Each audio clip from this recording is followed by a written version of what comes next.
కూటమి ప్రభుత్వం అధికారంలోకి వచ్చిన తర్వాత ఈ రాష్ట్రంలో రాష్ట్ర ప్రజల పరిస్థితి పెనంలో నుండి పొయ్యిలో పడినట్టుగా తయారైంది. రాష్ట్రంలో వీళ్ళు అధికారంలోకి రావడానికి ఇచ్చిన హామీలు ఏ ఒక్కటి నెరవేర్చకపోగా రైతులు అసంతృప్తితో ఉన్నారు. రైతుల మీద దాడులు జరుగుతున్నాయి. రైతుల భూములు లాక్కునే పరిస్థితి ఉంది. రైతులు పండించే ఏ ఒక్క పంటకి కనీసం మద్దతు ధర కల్పించలేని పరిస్థితుల్లో ఈ రాష్ట్ర ప్రభుత్వం ఉంది. ప్రతిరోజు రాష్ట్రంలో ఎక్కడో ఒక చోట మహిళల పైన దాడులు జరుగుతున్నాయి, బీసీల పైన దాడులు జరుగుతున్నాయి. నిరుద్యోగ సమస్య విలయతాండవం చేస్తుంటే కేవలం లెక్కలకి పబ్లిసిటీలకు మాత్రమే ఈ ప్రభుత్వం పరిమితం అవుతూ అవినీతి చేసుకుంటూ ఈరోజు మరో అడుగు ముందుకు వేసి రాష్ట్రంలో వీళ్ళ అవినీతికి వీళ్ళ అరాచకానికి అడ్డు తగిలితే దేవాలయాలు కూడా మేము కూల్చివేస్తామని చెప్పి నిర్దాక్షిణంగా రాష్ట్రంలో అధికార పార్టీ నాయకులు ప్రవర్తిస్తున్నారంటే ఈ రాష్ట్రంలో ఏం జరుగుతోందో రాష్ట్ర ప్రజలు గమనించాల్సిన అవసరం ఉంది. మనం ఎప్పుడో చరిత్రలో చదువుకున్నాం. గతంలో కొంతమంది చక్రవర్తులు మహమ్మదీయుల పరిపాలనలో దేశంలో ఉన్న హిందూ దేవాలయాలపైన దాడులు జరిగేవి, విగ్రహాలు కొట్టేసేవాళ్ళు, చేతులు తీసేసేవాళ్ళు, తలలు తీసేసేవాళ్ళు లాంటి అరాచకాలు అప్పట్లో జరిగాయని చెప్పి మనం పుస్తకాల్లో చదువుకున్నాం. కానీ ఈరోజు కూటమి ప్రభుత్వం అధికారంలో ఉండగా అదే పరిస్థితి, దేవాలయాలు కూల్చేస్తున్నారు. దేవాలయాల్లో ఉన్న విగ్రహాలను కూడా ధ్వంసం చేసే సాహసానికి ఒడిగడుతున్నారంటే దీనంతటికీ కారణము వీళ్ళ యొక్క అవినీతి, వీళ్ళ యొక్క హిందూ ధర్మం పైన వీళ్ళకున్న చిత్తశుద్ధి అనే విషయాన్ని మనం తెలుసుకోవాలి. తిరుపతి జిల్లాలో తిరుచానూరు ప్రాంతంలో గత ఎన్నో సంవత్సరాలుగా ఇక్కడ శ్రీ ఆదివారాహి అమ్మవారు ఇక్కడ అవతరించి ఇక్కడ ప్రతిష్ఠ గావించి ఈ ప్రాంతంలో ఉన్న భక్తులతో పాటు సుదూర ప్రాంతాల నుండి అనేక మంది భక్తులు వచ్చి పూజా కార్యక్రమాలు, యాగాలు, యజ్ఞాలు నిర్వహించుకుంటున్న ఇటువంటి పవిత్ర స్థలంలో ఈ ప్రాంతానికి సంబంధించిన తెలుగుదేశం పార్టీ నాయకుల యొక్క ఇసుక దోపిడీకి ఈ దేవాలయము అడ్డమనే ఒకే ఒక్క కారణంతో రాత్రికి రాత్రే దేవాలయాన్ని కూల్చి విగ్రహాన్ని పగలగొట్టి వాళ్ళ యొక్క ఇసుక దోపిడీని కొనసాగించే కార్యక్రమం చేస్తుంటే దీని మీద అధికారులు కానీ ప్రభుత్వం కానీ ఏమాత్రం స్పందించకుండా ఈ కార్యానికి, ఈ దుశ్చర్యకు పాల్పడిన వాళ్ళపైన చర్యలు తీసుకోకుండా వీళ్ళని ఇంకా ప్రోత్సహించే కార్యక్రమం జరుగుతోంది.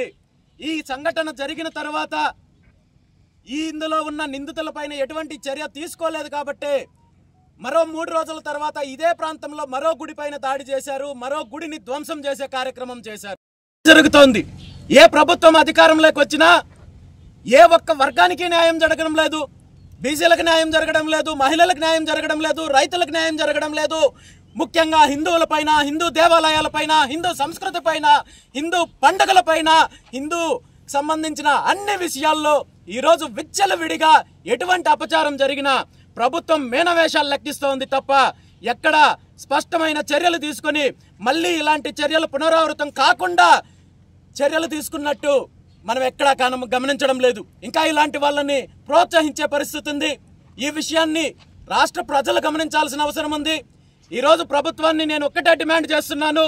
ఈ ప్రాంతంలో వారాహి అమ్మవారికి సంబంధించిన దేవాలయ విధ్వంసానికి, అదేవిధంగా అమ్మవారి విగ్రహాన్ని విధ్వంసం చేసిన వాళ్ళు ఎవరైతే దీని వెనక కుట్ర చేశారో వీళ్ళందరినీ గుర్తించి వెంటనే వాళ్ళపైన చట్టపరమైన చర్యలు తీసుకొని ఈ ప్రాంతంలో వెంటనే కొత్తగా దేవాలయ నిర్మాణానికి కావాల్సిన అన్ని అనుమతులు, ఏర్పాట్లు ప్రభుత్వం చేయాల్సిన బాధ్యత ఉందని చెప్పి ఈ సందర్భంగా నేను తెలియజేస్తూ ప్రభుత్వానికి వారం రోజులు గడువిస్తున్నాము.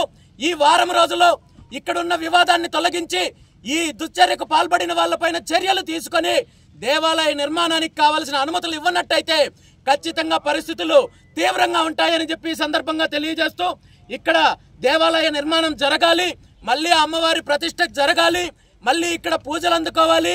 ఈ ప్రాంత ప్రజలకు, ఈ ప్రాంతానికి అందరికీ మంచి జరిగే విధంగా ఇప్పటికైనా ప్రభుత్వం కన్ను తెలిసి ఇలాంటి వాటిపైన కూడా దోపిడీ చేసే మీ అవినీతికి ఇలాంటి దుశ్చర్యలు చేసే కార్యక్రమము భవిష్యత్తులో జరగకుండా చర్యలు తీసుకోవాలని చెప్పి ఈ సందర్భంగా ప్రభుత్వాన్ని డిమాండ్ చేస్తున్నాను.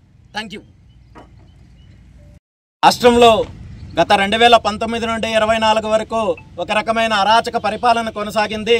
రాష్ట్రంలో ప్రతి ఒక్క వర్గం పైన దాడులు జరిగాయి, అన్యాయానికి గురయ్యారు. హిందువులకు కావచ్చు, పండుగలకు సంబంధించి కావచ్చు, దేవాలయాలకు సంబంధించి కావచ్చు. ఆ అరాచకాన్ని భరించలేకే రాష్ట్ర ప్రజలు కూటమి ప్రభుత్వానికి అధికారంకి ఇస్తే వీళ్ళు ఇంకొక అడుగు ముందుకు వేసి వీళ్ళ అవినీతికి ఎక్కడెక్కడ ఏమేమి అడ్డం వస్తే వాటన్నిటినీ కూడా విధ్వంసం చేసుకుంటూ వెళ్లే కార్యక్రమం చేస్తున్నారు.